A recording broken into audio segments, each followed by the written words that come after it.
Well, welcome, ladies and gentlemen, to Mayo Lake Minerals channel with gold-focused projects in the heart of the Yukon and Alaska. And joining to give us a high-level overview of the company's projects, a little bit of his history, and some milestone expectations, we have Vern, the CEO, as always. Welcome, sir.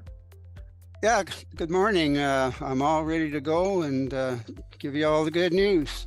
Such a pleasure to get you back on. I want to dive right into this first and foremost for perhaps newer audiences that are just kind of getting their experience with Mayo Lake here. Do you want to kind of give us a brief elevator pitch and introduction to exactly what you guys are doing there on the ground floor? Yeah, okay.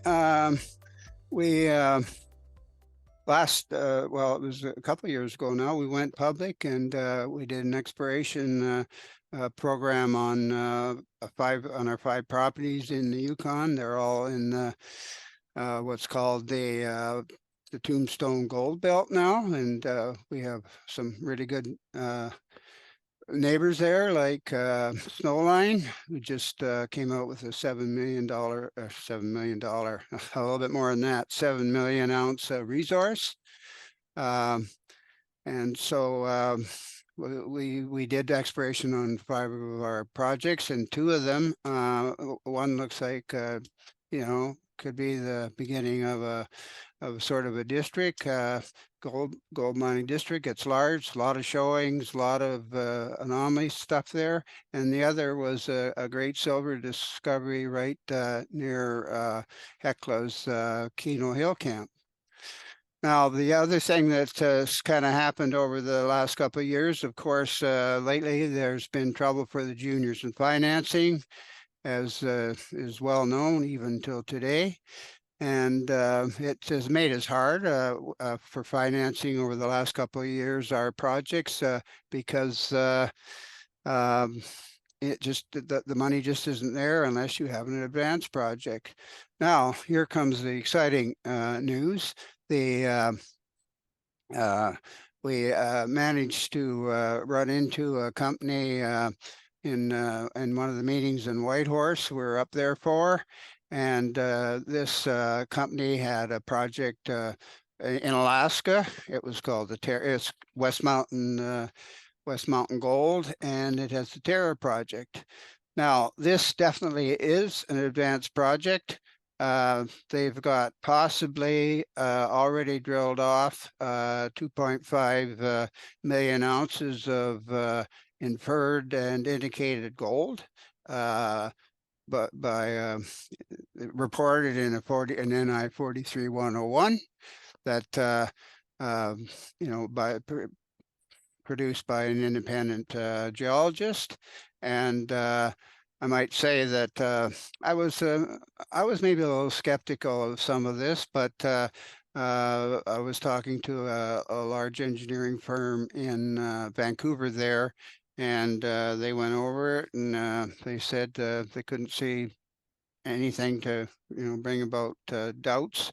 So I looked at it, and there was one place where I thought they used a too high, a too low cutoff, and but I'm positive 2 million ounces is there, and it's easily doubleable.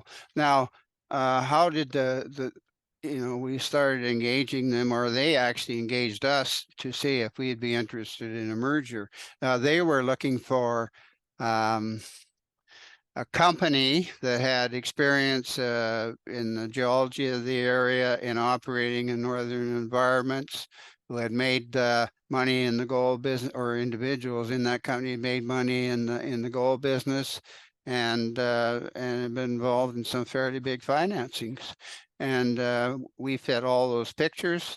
Myself, I've spent a lot of years in the Yukon, and also in the northern environments over in the territories, and and my vice president of exploration, same thing.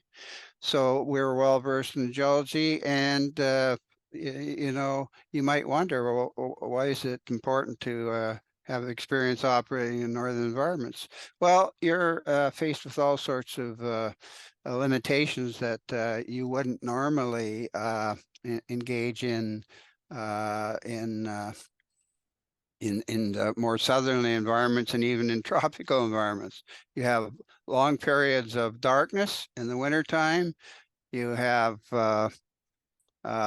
if you're doing a lot of your exploration with aircraft, there's the problems of blowing snow, not having aircraft that's operating on the instruments because the infrastructure is just not there, and you have to know how to plan all around that and make it work at a reasonable price. And so the other thing is, yes, way back in my history, back in the Precambrian maybe, or something like that, I had a company that was called Kimbari Gold Corp, and we had bought a mine in a mill and a couple of mines in northern Spain, I think for 5 million US or Canadian. It didn't matter at that time because, believe it or not, the Canadian dollar was just about equal to the US dollar back then. And then we ended up selling it for 50 million. It was actually a hostile takeover, but we made a lot of money for our shareholders and ourselves, and which is important to the people at West Mountain. They're thinking about themselves. And also, one of my directors and myself were heavily involved in about $22 million of financing we had to do in the interim there to advance the project. You want a bit more on what we're actually doing, Yeah, if you Kyle? could give us a little bit of milestone expectations here, what's your focus on? Give us an idea of what's going on here. Yeah. Okay, so like I say, we we are kind of finalizing this merger. Well, kind of. We're finalizing this merger agreement. We haven't got the final agreement completely done right now, but we're working at that. But more importantly, there has to be a merger financing go along concurrently, and we're working on that because uh, sort of the signing of it kind of how would I say it, depends on us getting this financing done, and we're looking at 7.5 million Canadian, and the reason for the high price here is we want to get right to the drilling. I don't know if I said before, but there's a great potential for doubling up on 2 million ounces, just extending it at depth, and the bonus if we start drilling along strike. And so we're looking for a lead order or a strategic investment to get the ball rolling here. Hopefully that will happen shortly. And at the same time, we plan to do well, a very inexpensive, some inexpensive work on our Yukon properties. They will not be the focus of our expenditures going forward because, of course, everybody wants to get the resources expanded at the Terra project over in Alaska, which, of course, is it will be rewarded there much faster as the exploration is further on. But we just want to sort of upgrade our deposits there so that we'll get a better a deal when we joint venture them. We plan to have other people do the spend the money on it, and also I might add that. We've been approached by some people there knowing that we'd probably do most of our expenditures in Alaska, and they're wondering if our properties would be available. Now, talk is cheap, so we'll see what happens there. I might say that, West Mountain Gold, they sort of, well, they didn't inherit this property, but they kind of bought it out of bankruptcy because there was a feeble attempt to start mining without even, a feasibility report and stuff. And then, of course, when the gold price went down way back then, how would I say, they just couldn't make it. So the present management bought them out of bankruptcy, and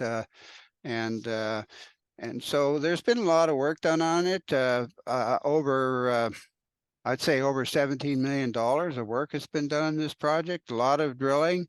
And also they brought in a pilot study mill there that um, they did some a small effort to mining. I don't think they planned that this mill would be the ultimate, but during the course of the studies, they proved that they could get excellent recovery, 90%, I think, of the gold with just crushing and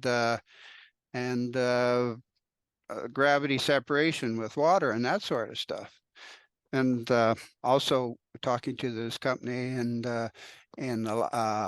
Vancouver, the engineering company, they think that this project would be fit into ore sorting, which would really reduce your ore concentrates and make transportation and all that sort of thing very cheap.